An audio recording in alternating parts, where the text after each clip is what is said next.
Hey RV family, keep it tight. My name is Jay Morse, the Review Guy, reviewing music for the love of music, and I'm back again to bring you another video. And in this one I'm going to be covering the new King Gizzard and the Lizard Wizard album entitled KG. This right here is the 16th studio-length album, that's a lot to think about, by the Australian band King Gizzard and the Lizard Wizard, who at this point are, without a shadow of a doubt, one of the most forward-thinking, intriguing, and cutting-edge bands in modern music, with a prolific output and a work ethic that practically goes unparalleled, and such a wide range of genres under a didgeridoo holding belt. I'm not even sure that you could hold a didgeridoo with a belt. I'm sure it depends on the size. Still, labeling them as one specific genre is practically impossible, considering that every song, every album, every project that comes out of their canon is just a mere chasm in a greater depth that just extends far beneath what we can perceive. Their minds are just always buzzing, always at work, successfully arranging these all-encompassing records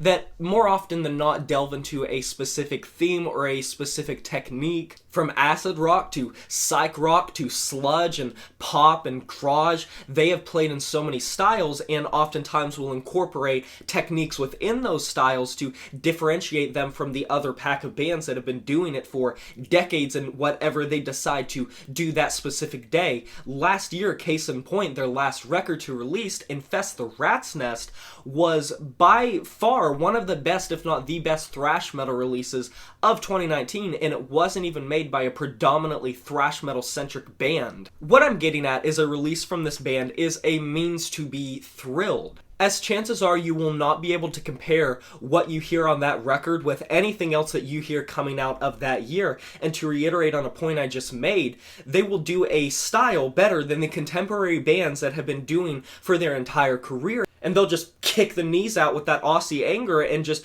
manage to sort of undermine and sweep out everyone else and just be the best for that specific moment until they decide they want to move on to something else. Which makes this new project pretty interesting to talk about and just think about. Their gears are consistently turning to take a cauldron and just blend all of these eclectic ideas into one exciting sound. Here on KG, it's sort of a step back in the way of introspection, a sonic sequel of sorts in their own words to one of their 2017 records, Flying Microtonal Banana. You might not remember too terribly much about that record, considering it was the first of 5 records that they dropped in 2017 where they were at their A game in terms of experimentation. There, they played with much more of an exotic sound and ideas and scapes that were practically unfamiliar to their own fan base, and gradually dabbled in more avant-garde playing styles across that entire year. That was just one minor thing that they did that year, and unfortunately was probably one of my least favorite things to come out in that year from them. That being said,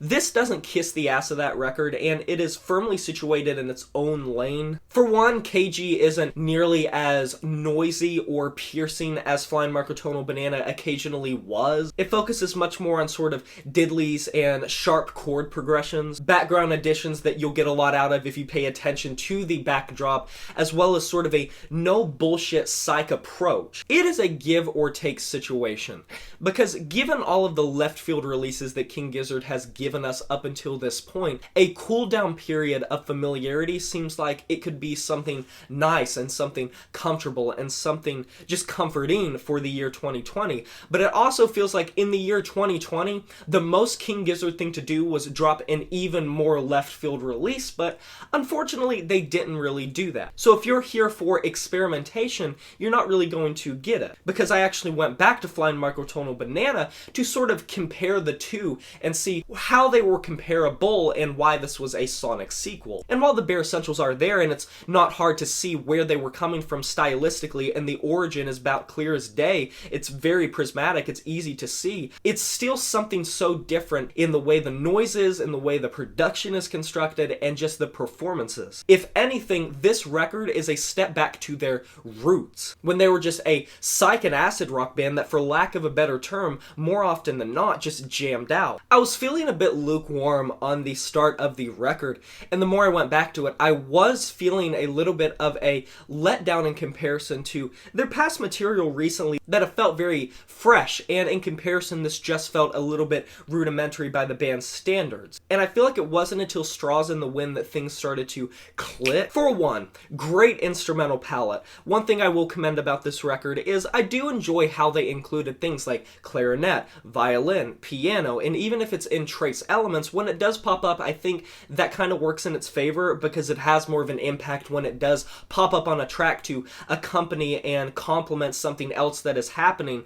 in terms of the progression of the track. Not to mention the interesting vocal processing and vocal mixing, especially near the latter half of this track. This record is nothing if it's not consistent in how acidic the riffs come off. They have the tinge of melancholic psychedelic rock, dwelling in the sort of hazy stoner category, but you also feel sort of the combination of their garage rock influences, where some tracks can feel a tad bit lo-fi, whether it's for a specific section or an entire track, the way the percussion will come off in a thumping manner, or the riffs will feel a little bit raw, relying a lot on repetition. And the vocal processing on frontman Stu McKenzie will just be a lot less touched up, and in comparison with other tracks where it does feel sort of like a cleaned up psych track, will feel theoretically raw. I much prefer the back half of this record as opposed to the first half. I feel like the first half is incredibly lukewarm, but tracks like Some of Us and Ontology are completely exhilarating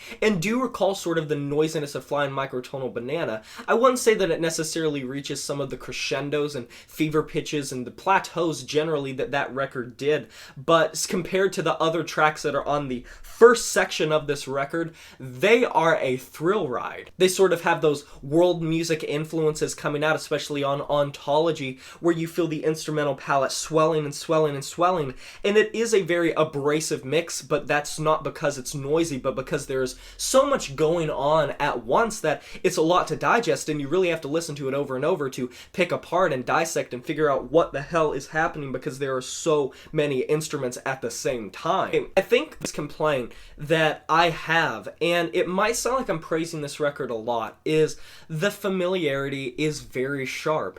And while you'll get those tracks that feel like they're at the top of their game, they're A grade, they sound great, really good compositions, they'll mix that with tracks that are either so elementary or feel not fleshed out enough to constitute either being as long as they are or being entire tracks and feeling more just like ideas that are being tossed at the wall. The very typical Odd Life or the single Honey, which plays so minimalistic in comparison to other tracks, and sounds so low-key compared to other tracks. And it's not even cohesively disrupting, just more so odd in the track listing. And that's coming from a track that is a single, I believe the very first single released before this record. King Gizzard's biggest enemy on this record is by far themselves. They do tread water a lot on this record, I won't lie. So many of the ideas are things that if you are familiar with their discography, specifically I would say their early material to about the mid-2010s, these ideas have been tossed at the wall before. And honestly, in many ways, better than this. And I won't lie, with recent output from the band, I think this is probably one of their weaker releases. And that's saying a lot, because amongst the field of acid rock and psychedelic rock and all of the people that copy Ozzy Osbourne and Black Sabbath and the Sabbath worship that is just through the roof, it's still great to hear King Gizzard feeling like a King Gizzard project. I can't really stress that enough, and that might be a difficult thing to explain, but I hope you guys understand what I'm trying to get at when I say this is clearly and uniquely a King Gizzard project, but by their own measurements, I think that this record falls short. Depending on how you like their experimentation and their avant-garde takes on genres, there are going to be some tracks here that you do get a lot out of, but if you don't like the familiarity and feel like King Gizzard should never feel as if they have to stay in one place for too long, this might recall some some other records and some other tracks that you might not like. For this being a sequel, I don't really see this as a sequel. I see it as its own entity, taking and borrowing the inspiration from said record as well as their initial output. Besides that point though, I am always excited to hear what King Gizzard does on a project, and do highly suggest this to anyone unfamiliar with the band or someone that just wants to get more into the acid rock and psychedelic varieties of Australian music. They have an amazing scene. Another band I would love to recommend is Tropical Fuckstorm, but there are dozens of great bands from Australia that play in that lane. Me personally, with this record, I'm going to be giving it a 6.5 out of 10. And that is a wrap. Have you heard this new King Gizzard and the Lizard Wizard record, KG? If you have, let me know in the comment section below what you thought about this record. I would love to discuss it with you. Be sure to like this video if you enjoyed it, subscribe to join the review family today, and smash that notification bell to be notified of my future uploads. You know who it is. My name is Jay Morris, the Review Guy, and I'm signing off saying farewell.